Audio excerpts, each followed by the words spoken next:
Et la nuit, c'est-à-dire à partir du moment où le soleil tombe, 18 heures, c'est l'énergie du rein qui doit prendre le relais. C'est-à-dire que cette énergie qui était en surface doit rentrer en profondeur dans le yin et dans les organes.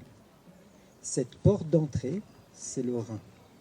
Et là, si on réfléchit à nos rythmes de vie, c'est ça qui nous empêche de tomber dans le sommeil. L'endormissement est très important en médecine chinoise. Les points clés, estomac et rein. On va attirer le yang. Si je vous donne le nom du point, ça ne va pas vous parler. Mais on va l'attirer en se pinçant l'orteil, le deuxième. Je vais me pincer l'orteil, j'attire le yang de la journée en bas, et le rein va s'en occuper pour qu'il remonte en interne. Il va le faire tout seul. C'est par ce biais-là que cette énergie purificatrice, en fait, va rentrer et va calmer un peu tout ça, tout ce qui s'est passé dans la journée. 18 heures, c'est l'heure du coucher du soleil, c'est quoi?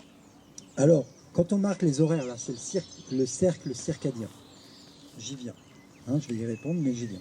Mais là, juste pour finir, c'est important dans son hygiène de vie, c'est ça que ça veut dire, c'est qu'il faut faire attention à ce qui se passe dans l'environnement.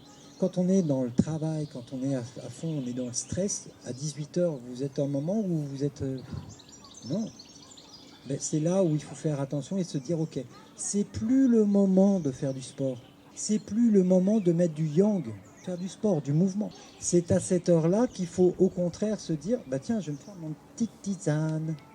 Et les Anglais à 17h, qu'est-ce qu'ils font? Ils se font leur petit thé et un petit truc chaud, de l'eau.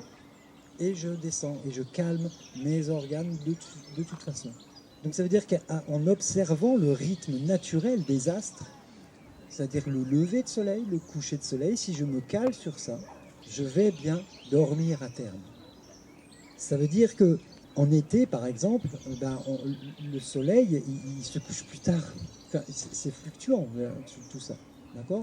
Donc, mais si on reste calé sur le rythme naturel des choses, donc du soleil, de la lune, etc., on va être dans le bon mouvement énergétique de ce qui nous entoure, de notre environnement. La difficulté, c'est vrai, c'est le travail, c'est le stress quotidien, il faut que je m'occupe des enfants, il faut que... Enfin, il y a toujours des choses à faire. Mais du coup, on en oublie un rythme physiologique imprimé depuis la naissance dans chaque corps humain, qui est ce rythme naturel qu'on voit, mais auquel on ne fait plus attention. Ça, c'était pour l'entrée dans le sommeil. C'est pour ça, la porte du sommeil, c'est le rein.